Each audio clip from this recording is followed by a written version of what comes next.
दिल्ली के रामलीला मैदान में ओल्ड पेंशन स्कीम लागू करने को लेकर जो भीड़ थी, जो हुजूम थी दोस्तों, वो देखते बनता था। लाखों में भीड़ थी दोस्तों। अपने पूरे स्क्रीन पर देखिए जिस तरह का हुजूम वहां पर इकट्ठा हुआ, मगर इसकी सुगबुगाहट आप बिकाऊ गोदी मीडिया में कहीं नहीं देखेंगे दोस्तों। कायदे से कल रविवार के दिन इन तस्वीरों को सभी जगह पर होना चाहिए था। तमाम न्यूज चैनल्स को डिबेट करना चाहिए था, मगर लगभग सारे चैनल्स खामोश रहे, दो चैनल्स को छोड़ के। और वहां पर भी चैनल्स ने वो कवरेज नहीं किया। उनमें दो पत्रकार थे, एबीपी न्यूज के संदीप चौधरी और राजीव रंजन न्यूज 24 के, जिन्होंने उस पर कवरेज किया, उस पर कार्यक्रम किए, मगर चैनल्स अमूमन इस पर खामोश रहे। यह भीड़ देखते बनती थी दोस्तों। मैं आपको बतलाना चाहूंगा कि इस भीड़ के साथ कांग्रेस के नेता, आम आदमी पार्टी के नेता, किसान नेता राकेश टिकैत भी वहां मौजूद थे। उन्होंने उनकी आवाज के साथ अपनी आवाज मिलाई। आंदोलनकारी कह रहे हैं, जब कांग्रेस अपनी सरकारों में ओल्ड पेंशन स्कीम लागू कर सकती है तो केंद्र सरकार क्यों नहीं कर सकती। आंदोलनकारी कह रहे हैं कि बहुत जरूरी हो जाता है कि केंद्र सरकार इसे लागू करे, फिर राज्य सरकारों पर दबाव नहीं होगा इसे लागू करने के लिए। मगर क्या केंद्र सरकार उनकी बात सुनेगी? क्या प्रधानमंत्री नरेंद्र मोदी इस भीड़ की बात सुनेंगे? क्या गोदी मीडिया इनकी आवाज उठाएगी? दोस्तों, आपको समझना पड़ेगा, इससे पहले जब भी आंदोलन होता था तब क्या होता था। इस भीड़ पर गोदी मीडिया क्यों खामोश है? इस भीड़ पर भारतीय जनता पार्टी के नेता क्यों कुछ नहीं कह रहे हैं? आपको इस बात पर गौर करना पड़ेगा दोस्तों। सबसे पहली बात याद कीजिए, शाहीन बाग आंदोलन, उसके बाद किसान आंदोलन। इन दोनों आंदोलनों में क्या हुआ था आपको याद होगा। झूठ का सहारा लिया गया शाहीन बाग की औरतों को बदनाम करने के लिए। हमारे किसान सिंघू और टीकरी बॉर्डर पहुंचे भी नहीं थे, उन्हें खालिस्तानी आतंकवादी बताया जाने लगा। यह बताया जाने लगा कि देश के दुश्मन अर्बन नक्सल जो हैं इसके पीछे हैं। सब कुछ झूठा साबित हुआ। मगर इन दोनों ही आंदोलन में सरकार को मुंह की खानी पड़ी, क्योंकि इस आंदोलन में शामिल हमारे किसान और शाहीन बाग आंदोलन में शामिल हमारी बहनों ने अपनी ताकत, अपने शौर्य से साबित कर दिया कि आप चाहे जितना भी बदनाम करोगे, हम आपके सामने नहीं झुकने वाले हैं। क्या क्या नहीं किया गया था याद कीजिए दोस्तों। शाहीन बाग आंदोलन में प्रवेश साहिब सिंह हो, अनुराग ठाकुर हो, इन्होंने तो शाहीन बाग आंदोलन के खिलाफ हिंसा का आह्वान किया था। और फिर आप जानते हैं क्या हुआ था शाहीन बाग में। ये दो युवा पिस्तौल लेकर पहुंच गए थे गोलीबारी करने के लिए। शाहीन बाग आंदोलन में यह भी झूठ फैलाया गया था कि कुछ चंद रुपयों के लिए, बिरयानी खाने के लिए वहां महिलाएं जो हैं वो इकट्ठा हो रही हैं। इनको शर्म नहीं आती। जिन महिलाओं को तुम बदनाम कर रहे हो उनके घर कभी जाओ, इतनी लजीज बिरयानी तुम्हें खाने को मिलेगी कि वो बाहर की बिरयानी खाएंगी। शर्म आती है तुमको? उसी तरह से हमारे किसानों को इन लोगों ने बदनाम किया था। याद कीजिए दोस्तों, क्या क्या नहीं कहा था। राकेश टिकैत के खिलाफ बाकायदा एक भीड़ खड़ी की गई थी। और फिर मैं नहीं भूला हूं उस रात जब राकेश टिकैत गुस्सा होकर रोने लगे थे। इस रुदाली का तक मजाक उड़ाया था गोदी मीडिया से लेकर भाजपा के प्रचार तंत्र ने। मगर हुआ क्या था, किसान राकेश टिकैत के पक्ष में दोबारा सिंघू और टीकरी बॉर्डर पहुंच गया और आखिरकार सरकार को झुकना पड़ा। 3 कृषि कानून वापस लेने पड़े। आज उसी से इंस्पायर्ड होकर ओल्ड पेंशन स्कीम के पक्ष में लोग जो हैं मैदान में हैं। मैं आपको बतलाना चाहूंगा दोस्तों, आंदोलन के संयोजक विजय कुमार बंधु ने क्या कहा है आपके स्क्रीन पर। यह है विजय कुमार बंधु। वो कह रहे हैं, राजस्थान, छत्तीसगढ़, झारखंड, पंजाब, हिमाचल प्रदेश जैसे राज्यों में पुरानी पेंशन व्यवस्था बहाल हो सकती है तो आर्थिक महाशक्ति के रूप में उभरने वाला भारत अपने कर्मचारियों को पेंशन क्यों नहीं दे सकता। अगर सरकार पुरानी पेंशन व्यवस्था बहाल नहीं करती है तो आने वाले चुनाव में वोट फॉर ओपीएस अभियान चलाकर पुरानी पेंशन बहाल कराएंगे। अगर पुरानी पेंशन जरूरी इसलिए है, अगर सही नहीं है तो जजों को क्यों दे दिया गया अभी? इसका मतलब है कि पुरानी पेंशन सही है, सांसद अपने लिए पुरानी पेंशन क्यों ले रहे हैं, वो अपना न्यू पेंशन क्यों नहीं ले रहे हैं। तो ये साबित होता है, अगर जजों को भी पुराना पेंशन मिल गया, सांसदों को पुराना पेंशन मिल रहा है, तो इसका मतलब पुराना पेंशन ही सही है, नया पेंशन कुछ नहीं है, सिर्फ आईवास है। तो इसीलिए ये मांग एक आम परिवार की है, एक गरीब परिवार की है, और वो सभी लोग आज हमारे साथ जुड़े हुए हैं और आने वाले समय में ये जन आंदोलन बढ़ने जा रहा है। वोट फॉर ओपीएस की हमारी मुहिम जारी है। जिस राज्य में जो राज्य सरकार पुरानी पेंशन बहाल नहीं करती, उनके विधानसभा चुनाव में आपने देखा होगा, हिमाचल उसका उदाहरण है, कर्नाटक का उदाहरण है, और अभी और कई सारे उदाहरण बनेंगे जहां सरकार पुरानी पेंशन बहाल नहीं करेगी। नारा लेकर चलेंगे, जो पेंशन बहाल करेगा वो देश पे राज करेगा। तो वो कहते हैं कि हम विश्व की अर्थव्यवस्था में मतलब नंबर 1 पर हैं और विश्व गुरु बनने की तरफ बढ़ रहे हैं। उसके बाद भी अगर हमारी ओपीएस के लिए इस प्रकार से बयान देते हैं तो ये तो बहुत ही हम लोगों के लिए तो बहुत ही दुख की बात है। ये जो पेंशन स्कीम पहले से चलती आई, उस ओल्ड पेंशन स्कीम की बहाली का आंदोलन है, और इसलिए आंदोलन है क्योंकि जो पेंशन है ये आदमी का एक बुढ़ापे का सहारा होती है, और अब तो ऐसा देखना हमारा बहुत सारे परिवार पेंशन से ही चल रहे हैं। तो पेंशन ये केवल एक पैसा मात्र नहीं है, बल्कि एक स्वाभिमान का प्रतीक है। देखिए, सत्ता पक्ष के लोग अगर बार बार ऐसा कह रहे हैं कि ये पेंशन अच्छी है, तो हम तो वर्तमान सरकार से यही निवेदन करेंगे कि अच्छी पेंशन आप खुद ले लीजिए और पुरानी पेंशन हमको दे दीजिए। आपको कुछ चीजों पर गौर करना पड़ेगा कि आखिर मोदी सरकार इस आवाज को क्यों नहीं सुनती। उसके 2 कारण हैं दोस्तों। पहला, जैसे कि आपने शाहीन बाग आंदोलन में देखा, किसान आंदोलन में देखा, लगातार उन्हें बदनाम करना, इस कदर मास मीडिया के जरिए उन्हें बदनाम कर देना कि फिर उनकी कोई आवाज नहीं सुनेगा। देश की जनता में उनके प्रति किसी तरह की कोई सहानुभूति नहीं होगी, क्योंकि उन्हें बदनाम इतना किया जा चुका है। और दूसरा, उनकी बात ही ना की जाए, उन तस्वीरों को मीडिया में दिखाई ही ना जाए, यह फोकस रहता है दोस्तों।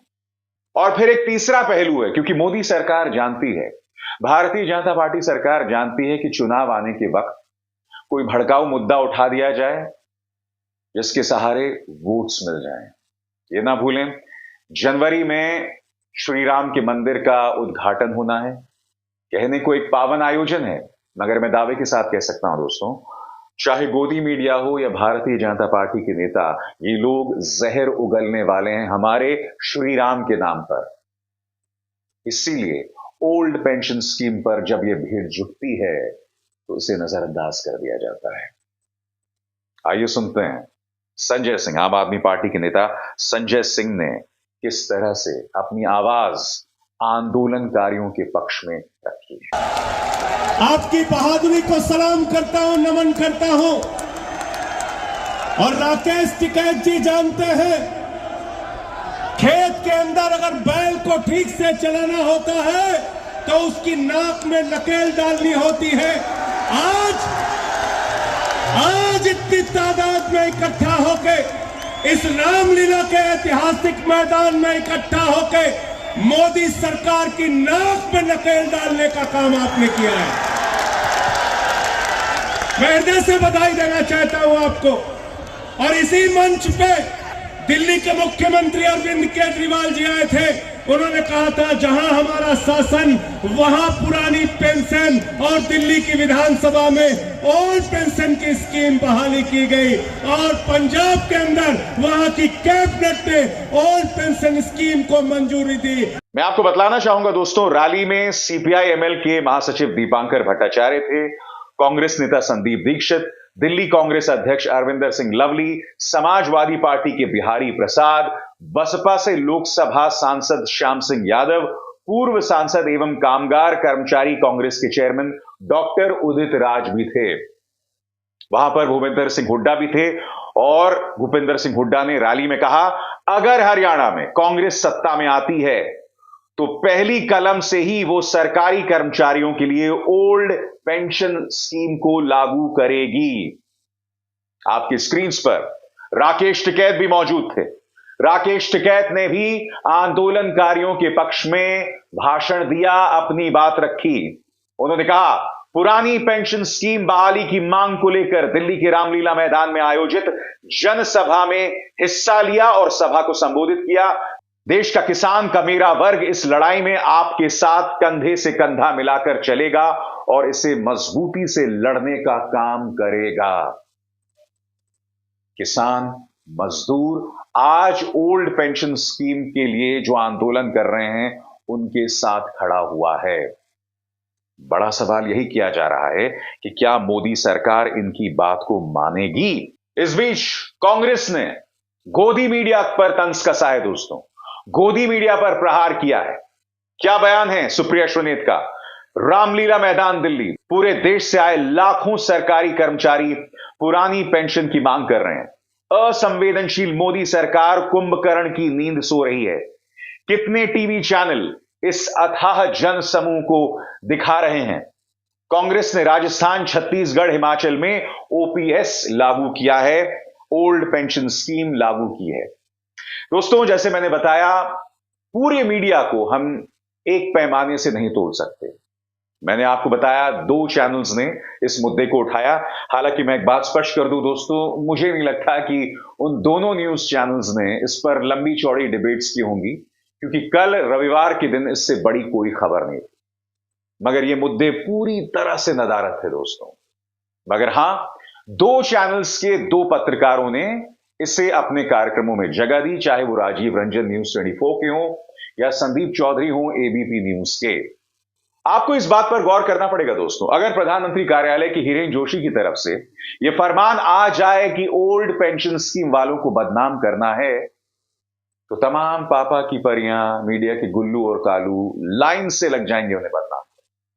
इस आंदोलन के पीछे अर्बन नक्सल हैं, आतंकवादी हैं, खालिस्तानी हैं, ये तमाम टूल किट जो है दोस्तों वो चालू हो जाएगा। और मैं ऐसा क्यों कह रहा हूं दोस्तों, याद कीजिए किसान आंदोलन के दौरान देखिए किस तरह की नफरत हमारे किसानों के खिलाफ चलाई गई थी, किस तरह से हमारे अन्नदाता को इन लोगों ने बदनाम किया था। इस तरह का जहर इन दंगाई पत्रकारों ने अपने न्यूज चैनल्स पर चलाया था। धन्ना सेठों के न्यूज चैनल्स, वो धन्ना सेठ जिन्हें इस देश की जनता ने अथाह प्यार दिया है, देखिए किस तरह का जहर चलाया जा रहा था दोस्तों। इन्हें शर्म भी नहीं आती। याद कीजिए शाहीन बाग के आंदोलन के दौरान वो 2 पत्रकार, एक तिहाड़ी दूसरा पेन किलर पत्रकार, किस तरह से पहुंच गया था उन्हें भड़काने के लिए, उन्हें उकसाने के लिए। और आप जानते हैं ये लोग किस तरह की कार्यक्रम करते हैं, आप लोग जानते हैं ये लोग भाजपा के कितने बड़े चाटुकार हैं, मगर ये शाहीन बाग पहुंच गए थे उन्हें उकसाने के लिए। ये इनका अंदाजे बयां है। मैं दावे के साथ कह सकता हूं, अगर ओल्ड पेंशन स्कीम आंदोलन जो है वो उग्र हुआ, वो व्यापक हुआ, तो मुझे रत्ती भर भी शक नहीं है कि इन्हें भी बदनाम करने की हर संभव कोशिश की जाएगी। और जहां तक मेरी बात है दोस्तों, कायदे से इस मुद्दे को मुझे कल उठाना चाहिए था, मगर आप जानते हैं दोस्तों मैं चैनल नहीं चलाता हूं, मैं इकलौता व्यक्ति हूं अपने चैनल में, लिहाजा मेरे लिए निजी कारणों से कल ये शो करना मुश्किल था। मगर आज इस मुद्दे पर मैं आपके सामने बेबाक एनालिसिस लेकर आया हूं। मैं चाहूंगा कि आप मेरे इस कार्यक्रम को ज्यादा से ज्यादा लोगों तक पहुंचाएं, क्योंकि ये मांग जायज है, इनकी हर बात जायज है। और जैसे मैंने कहा, इस देश में आंदोलन करना, शांतिपूर्ण आंदोलन करना हर भारतीय का हक है। ये तो हम 2014 के बाद देख रहे हैं कि आंदोलनकारियों को बदनाम किया जाता है।